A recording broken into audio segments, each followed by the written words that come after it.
Again, welcome to Mathematical Structure for Computer Science, CS 113, also known as Discrete Mathematics. In these lectures, we're going to discuss about the basic of counting. And this is our Unit 6, Lecture 1. These lectures cover our course textbook, Chapter 6. So we will start with the product rule, the sum rule, subtraction rule, division rule, then the tree diagrams. So the product rule, we have an example here. Let's say if we have a procedure that can be broken down into sequence of two tasks. The first task, we have to do it n1 ways. The second task, we have to do it n2 ways. So in order to complete this procedure, we need to do n1 times n2 ways. So that's the whole concept of, again, a product rule. Let's say the first task I have to do 2 ways. The second task I have to do 5 ways. So in order to complete the procedure with these two tasks, 5 and 2, it will be 2 times 5, which means I have to do it 10 ways. And another example given here is how many bit strings of length 7 are there. So how many bit strings of length 7 are there? Now we know the bit will be only 0 and 1, so the bits are 2, 0, 1, and the length is 7. So this means our solution will be 2 to the power 7, which is the same as saying we have a string which is only 2 bits, 0 and 1, and the length is 7. So which means I have to, how many bits we have now will be 2 times 2 times 2, 7 times. So we write 2 to the power 7, which is 128. So this is again a product rule. How many bit strings of length 7 are there? The bits are only 2, 0, and 1, and the length is 7. So it will be 2 times 2 times 2, 7 times, which is 2 to the power 7. Another example here, we say how many different license plates can be made if each plate contains a sequence of 3 uppercase English letters followed by 3 digits. This is also a product rule. So since here our license plate may have some amount of 3 uppercase letters, we know we have 26 letters in English. English letters is 26. So uppercase is 26. Now the first one, when we are getting the first letter, we have 26 possible. Now if it's with replacement, then we're going to get 26 second, 26 third. But if again the license plate, we cannot have the same number twice, then that means the first will be 26, the second will be 25, the third will be 24. But if we can have this one plate twice or 3 times for all the sequence, then it will be 26 times 26 times 26. Now, they say also followed by 3 digits. So we know here we are talking about decimal digits. Then we have 10 from 0 to 9. So we can either write 10 times 10 times 10, the possible. Unless we said that we cannot have the same digit twice, then it will be 10 times 9 times 8. So the possible, how many different license plates we can have will be 26 times 26 times 26 times 10 times 10 times 10. If the letters can repeat itself and also the digits can repeat itself. But if they cannot repeat themselves, then it will be 26, 25, 24, then times 10, 9, and 8. So it will be 26 times 25 times 24 times 10 times 9 times 8. It's that we are reducing it by 1 because when we get the digit, we don't want the digit back again in. So let's say this, in this solution, we are saying that we can have 3 letters at the same time. Let's say I can have TTT, and the digit can be the same digit or different digits. So I can have, let's say 011 or 111 or 777 or 718, 3 different digits. So as we said, the possible number of license plates we're going to get will be 26, the second digit times 26, times 26 again, times 10, times 10, times 10. Again, why we choose 26? Because English letters consist of 26 uppercases. So we have option of having 26 different choice. The same English letter, the second digit, so 26, different choice, 26. Now, digits consist of 10 digits from 0 to 9. So we have 10, 10, 10. So that will be our total choice. We say 26 choices for each letter and 10 choices for each digit. So this is, again, product rule. Now, next we go to the counting function. We say a counting function. Here we are saying how many functions are there from a set with m elements to a set with n elements. So here the solution will be, since a function represents a choice of one of the n elements of the codomain for each of the m elements in the domain, the product will tell us that there are n times n times n up to m times. So it will be n to the power m. Again, the question says how many functions are there from a set with m elements, it has m elements, to a set with n elements. So this will give us n up to the m times, so it's n to the power m. So if n is 7 and m is 10, then it will be 7 times 7, 10 times, which will be 7 to the power 10. Again, the main thing here is that we said a function, since the function represents a choice of one of the n elements of the codomain for each of the m elements, so it will be n to the power m. Now, counting one-to-one functions. Here we say how many one-to-one functions are there from a set with m elements to one with n elements. So one-to-one means we are assigning how many one-to-one function are there from a set with m element to one with n elements. So one-to-one, m and n. So here we say, suppose the elements in the domain are a1 to am, and there are n ways to choose the value of a1 and n minus 1 ways to choose a2. Then we keep going, n minus 2 to choose a3. Then the product rule will tell us that there are n times n minus 1 times n minus 2, all the way to n minus n plus 1 search functions. Because here we have counting one-to-one function. So how many one-to-one function are there from a set with m elements to one with n elements?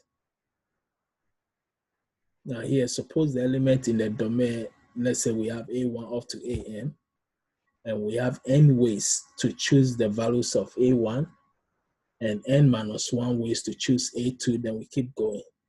So that means we're going to get n times n minus 1, which is a2, a3, n minus 2, and times n minus 3, all the way to n minus n plus 1.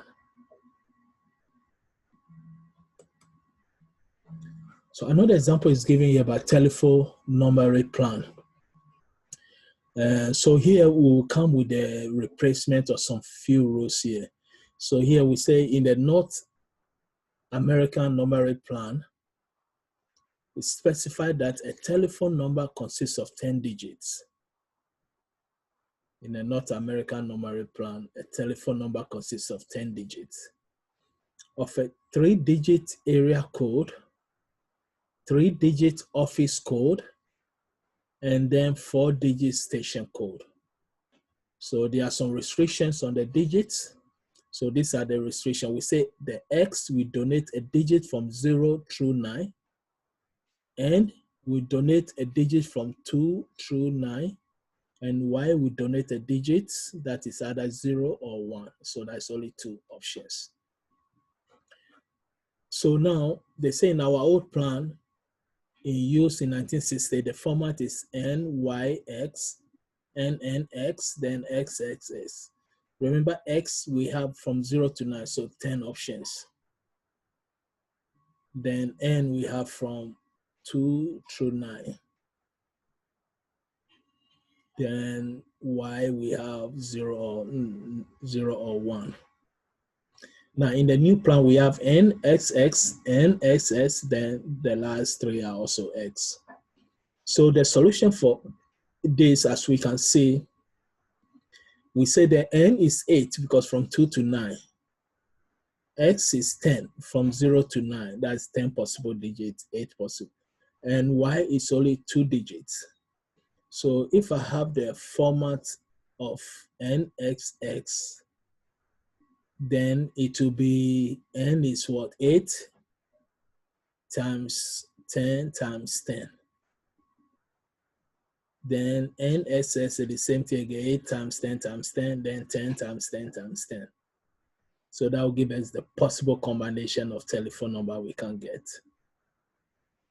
So here we have we start with the old one first, NYX. So we have 8 times 2 times 10, which is 160 for NYX.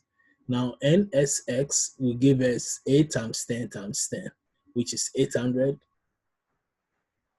Then we have NNX, which will be 8 times 8 times 10, which is 640. Then we have the X's throughout. It's supposed to be 4X. It's 10 digits of 4X. So it will be 10 times 10 times 10 times 10, which is 10,000. So this means the old plan telephone number system, we have NYX, which is 160 times NNX, which is 640 times XXX, supposed to be 4X, is 10 digits. And that's 10,000. Then the number of new plan, we have NSX, so it will be 800. NSS is 800, 8 times 10 times 10. Then we have NSX, which is, we have 800 also. Then SXX 4X is 10,000. So when we multiply the two, the new system will give us over 6 billion, 6.4 billion. The whole system will give us 1.024 billion. So we can see that the rule here determine everything. We say the first digit, it should be between 0 to 9. The next one, if we have N, it should be a digit only from 2 to 9. So the possible we can have is 8. And actually the third digit, Y, is 0 or 1. So if I have NSX, actually the new plan, they didn't use the Y at all. So we have NSS, so it will be again, whatever the value of N, excuse me, N is 8 times 2 times 10, that's the one, NSS, so 8 times 10 times 10. So NSS give me 800 times another 800. This is supposed to be 4X times 10,000. Now the next is counting subset of affinity set. We say counting subset of affinity set. Here we are going to use the product rule to show that the number of different subsets of affinity set, which we say S is 2 to the power S. Actually, we, again, in lecture 5, unit 5, 1, we use the mathematical induction to prove this result. But again, the question says use the product rule this time. Use the product rule to show that the number of different subsets of affinity set S is 2 to the power S. So first, when the elements of S are listed in an arbitrary order, there should be one-to-one correspondence between the subset of X and also the bit strings of X. Now, when the ith element is in the subset, the bit string has a 1 in the ith position and also a 0 otherwise. So in this case, by product rule, we can say there are 2 to the power s such bit strings. So therefore, 2 to the power absolute s subset.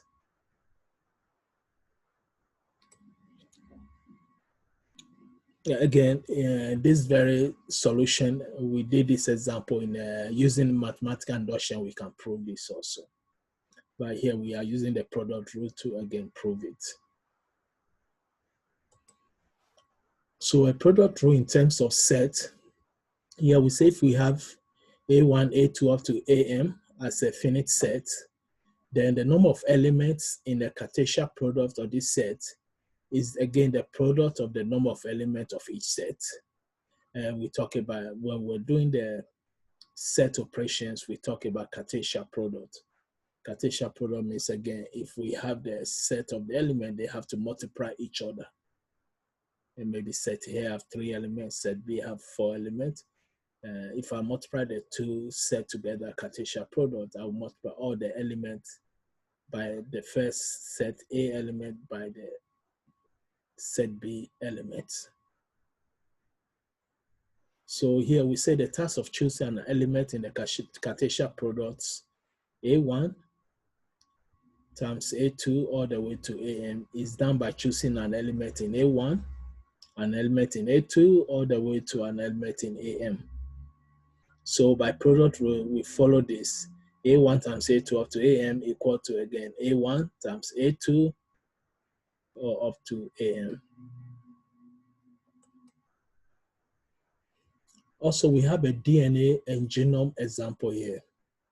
We know a gene always is a segment of a DNA. So we may have a DNA molecule of 1,000, whatever the nucleotides are.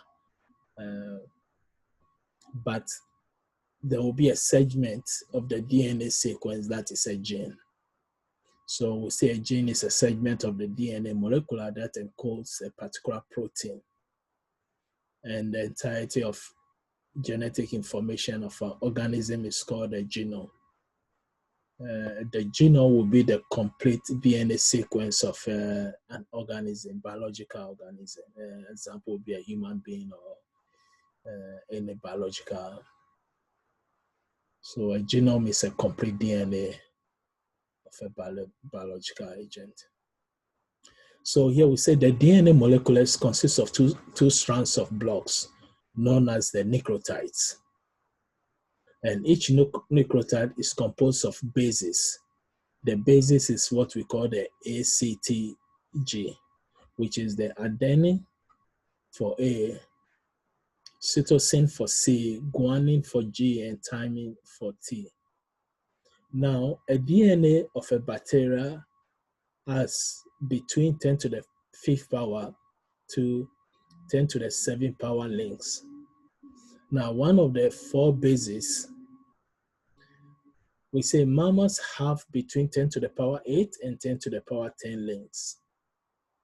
So bacteria have between 10 to the power 5 and 10 to the power 7. So by product rule, we can say that there are at least, you see, we are using 4. Why? Because we have the nucleotides consists of 4. The bases are 4. So we can say 4 to the power 10 to the power 5th. Different sequence of bases in the DNA of bacteria. Because the length of the bacteria is 10 to the power 5th, start from 10 to the power 5th. And we know the possible combination sequence, we have only 4 AGTC. So it will be 4 to the power 10 to the power 5th. And this will be different form of sequences basis in the DNA of a bacteria. Now with the mammals, we have 10 to the power 8. So it will be 4, 10 to the power 8, different sequence of bases. Again, the bases are 4. So if the length is 10 to the power 8, then it will be 4 raised to the power 10 to the power 8.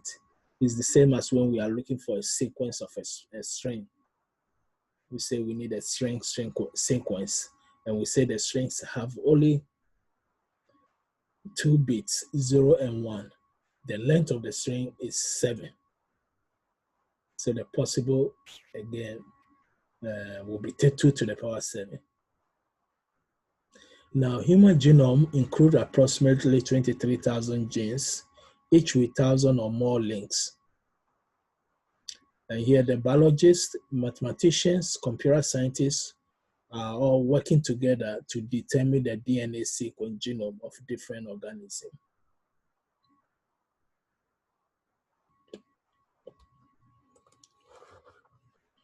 Now we move to the sum rule now. So with the sum rule, we said that if a task can be done either in one of n1 ways or in one of the n2 ways. So product, we say multiply the 2 ways. But with sum, we said that when none of the set of n1 ways is the same as any of the n2 ways, so the 2 ways don't have to be the same, then there are n1 plus n2 ways to do a task. The goal here, we don't want a duplicate. If n1 and n2 have the same way of doing one thing, we record it only once.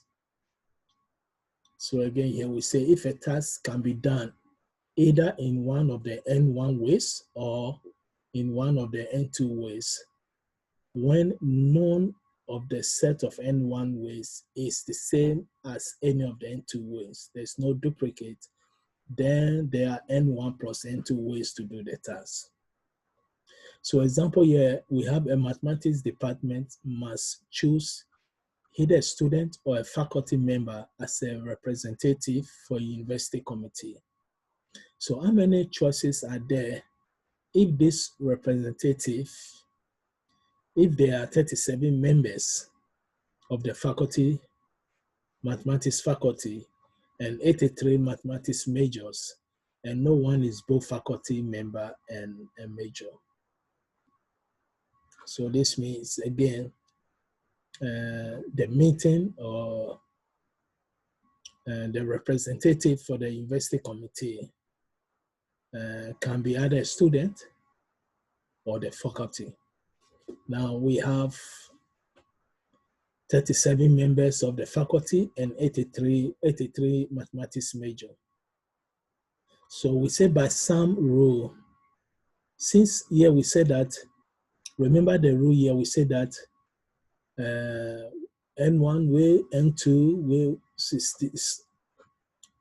N1 way is the same as any of the N2 ways, none of them. So there's no duplicate. If a task can be done either in one of the N1 ways or N2 ways, where none of the set of N1 ways is the same as any of the N2 ways, there's no duplicate, then we can add the 2. So the same thing, example here, we can see that we have 37 members of the mathematics faculty and 83 mathematics majors, but there's no one that is both mathematics faculty or a student major. So if there's none, then we can just add the 2. So the solution will be 37 plus 83. Now, if there is, we take only one, so we have to subtract intersection. So that's what we take as the sum rule in terms of the set. We have A union B means everything in A and everything in B, but not no duplicate. So the sum can be phrased as this then, A union B. Since there's no duplicate, and also we say when we are summing the ways, we don't have the duplicates. And that's why we're using the term, as long as A and B are disjoint. Disjoint means, again, there's no duplicate, there's no intersection between A and B. So A1 union A2 all the way to union AM can be A1 plus A2 all the way to AM. This is if they are disjoint. And that's the statement here. AI intersect AJ is equal to 0, which means intersection means there's no duplicate. We don't have item that is in AI and also is in AJ. So the case where the set have element in common, we are going to discuss that one again in lecture number 8, which is unit 8. But what we normally do, it is same as writing the general addition. If I have A union B equal to A plus B, then minus A intersect B, which means I'm taking a duplicate. If A and B occurs, then A intersect B will give us some value. So combining the sum and the product rule. Here we have an example. Suppose a statement labels in a programming language can either be a single letter or a letter followed by a digit. Find the number of possible labels. So suppose a statement labels in a programming language can be either a single letter or a letter followed by a digit. Find the number of possible labels. So the solution will be, we use the product rule first. We use the product rule. So here we have 26 plus 26 times 10, which will give us again 286. Now the question says, suppose a statement label in a programming language can be either a single letter or a letter followed by a digit. So if it's a single letter, that is possible 26. Next is a letter by a digit, so it's 26 times 10. Digit is from 0 to 9 or a letter. So that's why we have the 26 first, because it's a letter, and then next can be letter or a digit. 26 again, the possible digit are 10, so 26 times 10. Also counting the password.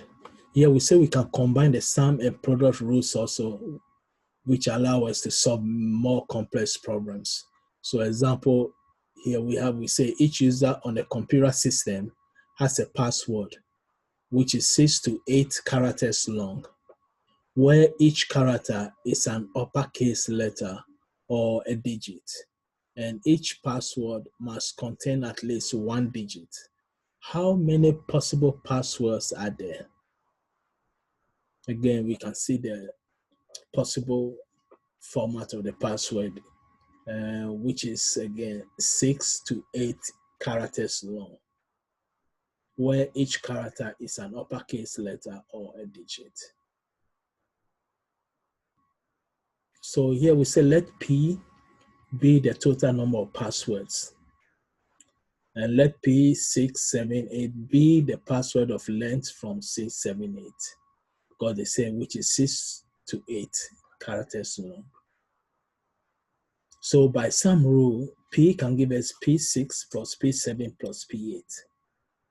Now to find each P6, P7, P8, we need to find the number of passwords of a specified length composed of the letters and also the digits. Then we subtract the number of composed only of letters. So here we get P6 give us 36 to the power 6 minus 26 to the power 6. Remember the lengths go up to 6.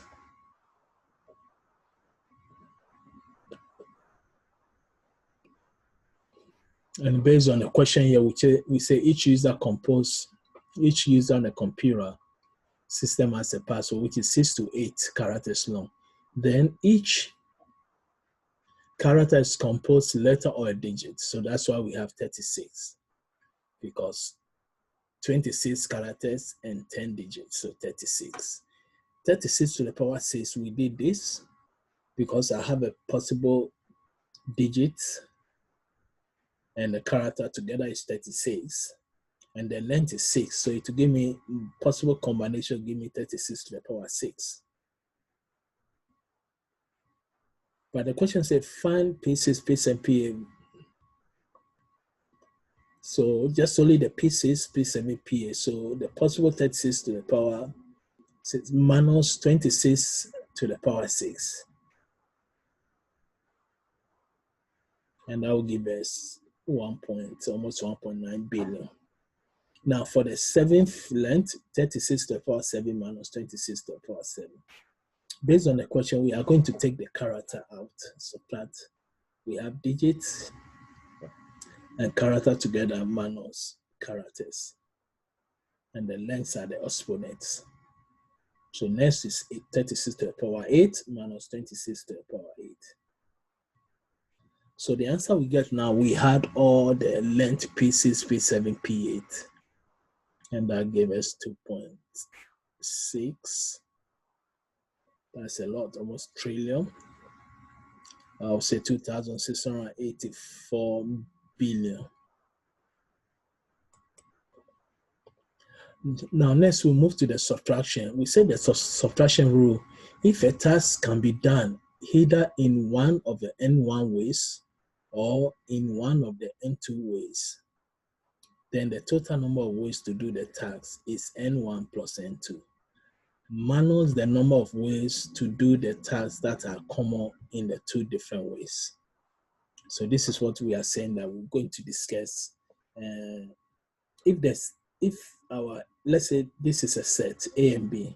If the set A and B is disjoint, it means A union B will be A plus B. If it's not disjoint, which means there's a possible that we have some element that is in both A and B together. So in this case, we have to subtract it. So A intersect B will give us the number of elements that is in common for both A and B, and we subtract that out. So counting a bit strength, we have example here, say how many bit strings of length either 8, how many bit strings of length 8 either start with 1 bit or end with 2 bits. So it starts with a 1 bit, or it end with the 2 bits, 0, 0. So the solution here, we're going to use the subtraction rule. First, the number of bits of length 8 that start with 1 bit is 2 to the power 7, which gives us 128. Now, the number of bits string of length 8 that end with the bit 0, 0 will be 2 to the power 6, which is 64. Then the number of bit strings of length 8 that start with 1 bit and end with 0, 0 will be 2 to the power 5, which is 32. So in total, we get 128 plus 64, then minus 32.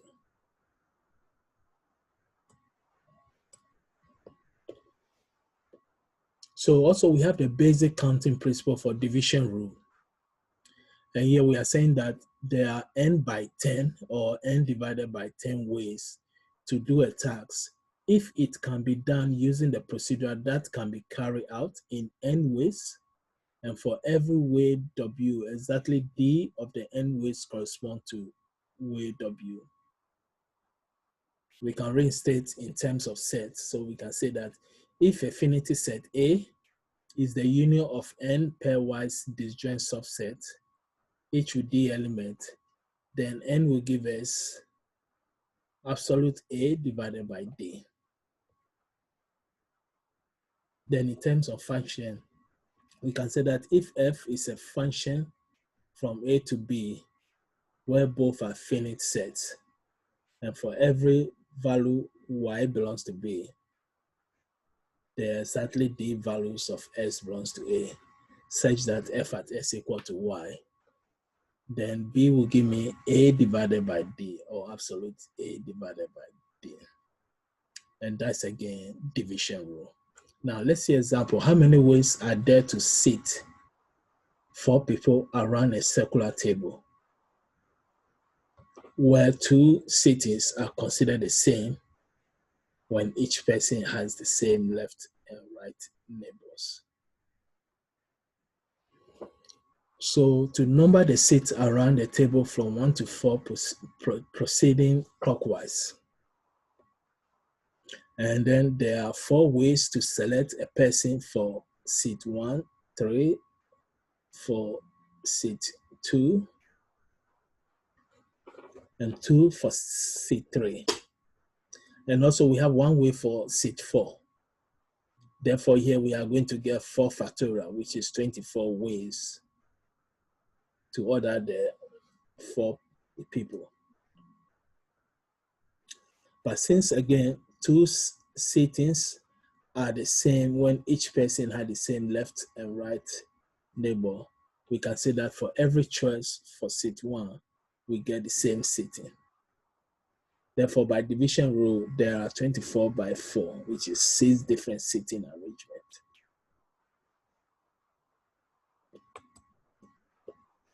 So the last section will be the tree diagrams. Tree diagrams also we can use for counting a lot. We can see we have the root, which is 1. Normally, the root of a tree is at the top in computer science. Then from the root, we branch to 5 different places. Then from there, we get our outcome, which will be our leaves. So we can count the number of nodes we have per level. The number of nodes are the dots. And this is called the root node. So we can also use this to count an items. So let's say, for example, here we say we can solve many counting problems through the use of tree diagrams where a branch represents a possible choice. Again, a branch represents a possible choice, and the leaves represent possible outcome. So the leaf is at the end where we have GB, GB. The branch will be our edges where we branch to. So we have example here. Suppose that I love discrete math. T-shirts come in 5 different sizes. So I have a T-shirt that comes in 5 different sizes. Each size comes in 4 colors, except SL, which comes only in 3 colors, and SSL, which comes only in green and black. Now the question said, what is the minimum number of shirts that the campus bookstore needs to install to have one of each size and a color available? So here we use the tree diagram to solve this problem, which is very good. Because we start from the root, we can see that we have small, medium, large, SL, and SSL. But according to the question, I think the small for the discrete come in 5 different sizes. Each size come in 4 colors. So we have white, red, green, and black. Except SL, which comes only in red and green and black. So when you look at SL leaf, we have only red, green, black. SSL come only green and black, which is the condition green and black SSL. And the large, small, medium, large have all the 4 colors. Now the question is, so what is the minimum number of shirts that the campus bookstore needs to stock to have each? So the minimum would be the down here if we had 1, 2, 3, 4, 5, 6, 7, 8, 9, 10, 11, 12, 13, 14, 15, 16, 17. So the answer will be 17. And we solve this problem using it's a kind of product rule, but we are using the tree structure. We start with the root, which is only 1. And the condition of the question is based on the sizes. So we say if you are small, medium, and large, you have all the 4 possible colors.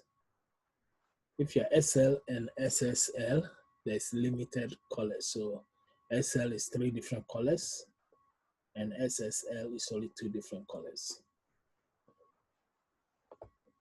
So that's why we have SSL2, SL3, and the rest are 4. So we had all the leaves values, and that gives us 17. So this will be the conclusion of our Unit 6-1 lectures. And again, if you have any question about the assignment, you can send an email. So again, wish everybody the best and thank you for your time.